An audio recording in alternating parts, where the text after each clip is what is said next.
Bonjour à tous et bienvenue dans ce tutoriel pour savoir lire un patron de tricot. En effet, quand on commence à tricoter, on aime bien se lancer dans des projets très grands et pour cela, il faut un patron. Alors, qu'est-ce que c'est un patron? C'est juste des explications pour pouvoir tricoter correctement le pull ou le gilet que l'on a choisi de faire. Aujourd'hui, je vais essayer de vous expliquer comment lire un patron parce qu'en général, il y a quand même beaucoup de choses dedans qui ne sont pas forcément compréhensibles par tout le monde dès le début. Donc avant de commencer, moi je vous conseille vraiment de bien lire le patron entièrement une première fois pour essayer de ne pas louper des choses. Des fois, les explications peuvent se suivre, mais il faudra les faire en même temps, par exemple, ou alors pour bien comprendre comment ça se compose. Pour un pull, par exemple, il faudra voir qu'il y a 4 grandes pièces à faire, le dos, les manches et le devant. Pour un gilet, par contre, ça sera 5 pièces puisqu'il y aura 2 parties de devant. Et il faut bien comprendre qu'elles soient symétriques. Donc, c'est des choses que quand vous lisez le patron une première fois, vous pouvez comprendre. Aussi, avant de commencer, vérifiez d'avoir tout le matériel nécessaire à votre ouvrage. Parce que vous verrez que ça peut être vraiment pénible de commencer un ouvrage et de se rendre compte qu'en fait, on n'a pas le matériel nécessaire pour le faire entièrement et de devoir le mettre en pause. Ça, c'est vraiment gênant. Et puis, c'est un petit peu décourageant aussi. Ensuite, quand vous lisez le patron, notez ou entourez, surlignez les tailles du patron. La taille qui vous correspond. Par exemple, si vous choisissez de le faire en taille M, surlignez tous les numéros qui correspondent à la taille M. Comme ça, vous ne vous tromperez pas quand vous lirez le patron et que vous êtes en train de tricoter. Donc, vérifiez bien les tailles de votre patron. Vérifiez bien qu'elles correspondent à vos mensurations et que ça sera bien la taille que vous souhaitez faire. Et dernière chose, quand vous faites des pauses, essayez de noter sur le patron où vous en êtes.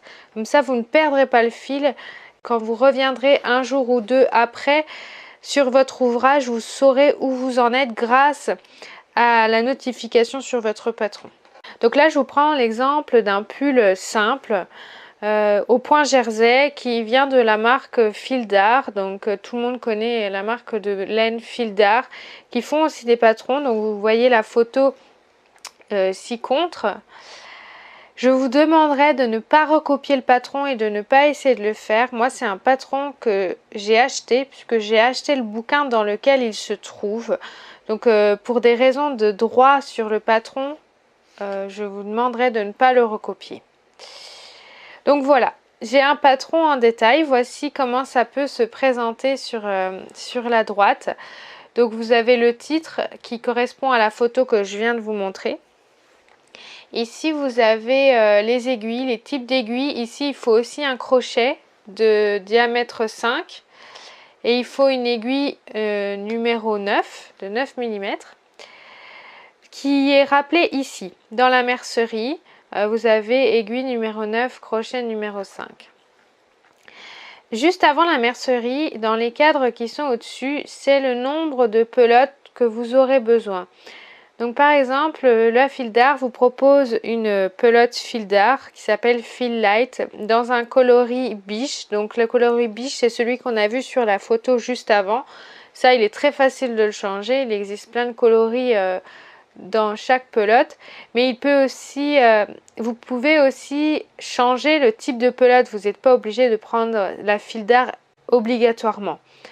Et ensuite, donc pour les tailles, c'est ce qu'on retrouve ici. Le numéro 1 correspondra à la taille 34-36 et il vous faudra 7 pelotes. Pour la taille 38-40 qui sera le numéro 2, il vous en faudra également 7. Ainsi de suite jusqu'à la taille 52. Là, il vous donne la composition du modèle, la composition de la laine Fil Light. Ça peut vous servir si vous voulez changer de laine. Vous pouvez voir quelle est la composition et essayer de trouver une très similaire à ça pour donner le même aspect au pull que vous voulez faire. Ensuite, vous avez les points employés. Donc ici, on voit que l'on utilise le jersey et la maille serrée. Donc il vous explique quand ce sont des points qui ne sont pas trop communs, il vous réexplique ce que c'est pour bien comprendre et bien le faire. Ensuite, vous avez l'échantillon. Donc l'échantillon, c'est en fait un carré de 10 cm sur 10 cm.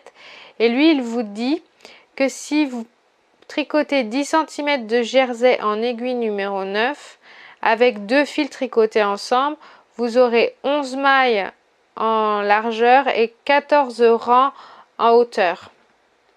Par contre, si vous tricotez avec 5 fils, ça ne sera que 8 mailles en largeur et 12 rangs en hauteur.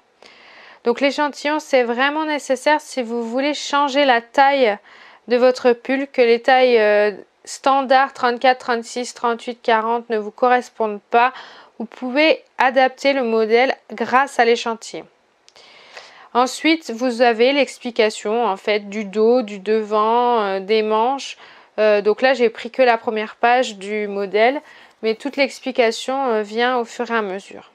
Donc justement, en parlant de l'explication, on va voir un petit peu les termes techniques qu'il peut y avoir dedans. Donc comme je vous disais, il faut bien repérer la taille. Par exemple, si vous voulez faire 34-36, on a vu que c'était le numéro 1.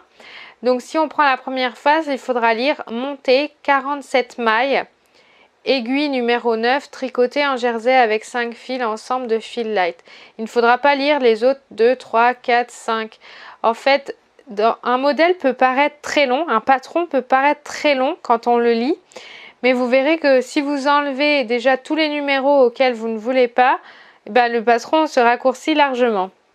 Donc en général, un patron, c'est pas très long. Ne vous stressez pas la première fois que vous allez lire un patron, ils sont pas très longs, ça va assez vite. Donc le nombre de mailles est indiqué. Des fois, ce n'est pas écrit maille en entier, c'est juste écrit petit m. Donc ça veut dire maille, c'est assez simple. Ensuite, il y a des choses qui sont assez importantes que je veux préciser ici dans cette vidéo. Ce sont par exemple, là si on lit à 55 cm de hauteur totale, formez les emmanchures en rabattant de chaque côté tous les 2 rangs. Et là, il vous donne des explications qu'on peut lire au-dessus. Là, par exemple, le numéro 1, 2 fois 2 mailles et 1 fois 1 maille. Et là, vous allez me dire, mais qu'est-ce que ça veut dire, Héloïse? Je ne comprends rien, je suis totalement perdue. Ne vous inquiétez pas, moi aussi j'étais perdue la première fois que j'ai vu ça. Mais en fait, c'est tout simple. Une fois que vous aurez tricoté 55 cm de hauteur de votre pull, vous allez former les emmanchures, c'est-à-dire que vous allez rabattre. Donc eux, ils vous disent, vous devez rabattre des mailles de chaque côté, donc de chaque côté de votre ouvrage, à droite et à gauche, et tous les 2 rangs. Donc c'est-à-dire le numéro 1, le numéro 3, le numéro 5, ou alors le numéro 2, le 4, le 6. Vous ne faites pas ça à tous les rangs, vous faites ça à tous les 2 rangs. Et donc 2 fois 2 mailles, par exemple, ça veut dire qu'il va falloir rabattre 2 mailles et que vous allez le faire 2 fois. Donc par exemple, si vous rabattez 2 mailles au rang numéro 1, vous allez rabattre 2 mailles de chaque côté, vous allez en rabattre 4. Et puis 2 rangs suivants, vous allez encore en rabattre 2. Comme ça, vous l'aurez fait 2 fois. Et ensuite, vous avez 1 fois 1 maille, donc il faudra au rang 5 rabattre qu'une seule maille. Comprenez? Si vous dites 2 fois 2 mailles, c'est 2 fois vous rabattez 2 mailles. Donc vous le faites 2 fois et après 1 fois 1 maille. Donc là, j'ai mis un autre exemple. 1 fois 3 mailles, ça veut dire que vous allez rabattre 3 mailles et que vous allez le faire qu'une seule fois sur votre ouvrage, pas plus. Donc c'est très simple. Le premier chiffre, ça signifie le nombre de fois qu'il faut le faire. Et le deuxième chiffre signifie le nombre de mailles que vous devez rabattre ou que vous devez rajouter. Ça dépend le modèle. Mais là, en l'occurrence, c'était rabattre. Donc voilà, ce sont vraiment les choses principales d'un patron. Et avec ça, vous pouvez déjà faire beaucoup d'ouvrages, beaucoup de patrons. Vous pouvez déjà utiliser beaucoup de patrons pour faire beaucoup de vêtements. Là, je vous montre donc, avant on avait les explications et à la fin en général, on a un petit dessin comme celui-ci qui explique la taille de votre patron en centimètres. C'est toujours en centimètres, il ne faut pas se poser de questions sur tous les patrons, que ça soit n'importe quelle marque, c'est tout le temps en centimètres. Donc il vous faudra par conséquent 1 mètre. Quand vous allez tricoter, il vous faudra 1 mètre pour bien mesurer votre tricot et vérifier qu'il soit toujours à la bonne taille. Donc là tout à l'heure on voyait à 55 cm de hauteur totale, rabattre 2 fois 2 mailles et 1 fois 1 maille par exemple. Et bien ce rabattement de 2 fois 2 mailles de chaque côté de l'ouvrage, ici et ici, ça va former ces petits ronds là, ces petites emmanchures. C'est pour ça qu'il faudra rabattre d'abord 2 rangs après 2 mailles et 2 rangs après une seule maille. C'est pour ça que ça fera ce petit rond là, ça fera les emmanchures. Donc moi ce que je préconise c'est que le patron c'est bien avec les centimètres, mais j'aime quand même bien, des fois ils mettent, au lieu de mettre 55 cm de hauteur, entre parenthèses ils mettent le nombre de rangs. Et moi j'aime bien me repérer avec le nombre de rangs, parce qu'en général quand on tricote, il y a des femmes qui vont serrer beaucoup leurs mailles ou au contraire vont beaucoup les desserrer, et du coup les centimètres sont pas vraiment représentatifs. Donc quand il n'y a pas le nombre de rangs comme ça, vérifiez avec les centimètres, ça sera très bien. Mais si vous avez le nombre de rangs, je vous préconise vraiment de vérifier le nombre de rangs et pas les centimètres. Une fois que vous laverez, vous pourrez le mettre à la bonne taille et ce patron avec les centimètres vous servira pour le mettre à la bonne taille. Mais bon là par exemple il vous propose que des centimètres, donc travaillez avec ça. Donc pour conclure, je vous préconise de bien lire le patron en entier une fois, au moins la première fois, pour rien oublier, pour rien perdre en route. S'ils vous disent de faire des choses en même temps, que vous les fassiez bien en même temps et que vous n'arriviez pas à la fin et dire ah mince, fallait que je fasse 2 choses en même temps, j'en ai fait qu'une, il faut que je détricote. C'est quand même vraiment décevant et puis un peu tristounet de devoir redétricoter juste parce qu'on n'a pas lu le patron correctement.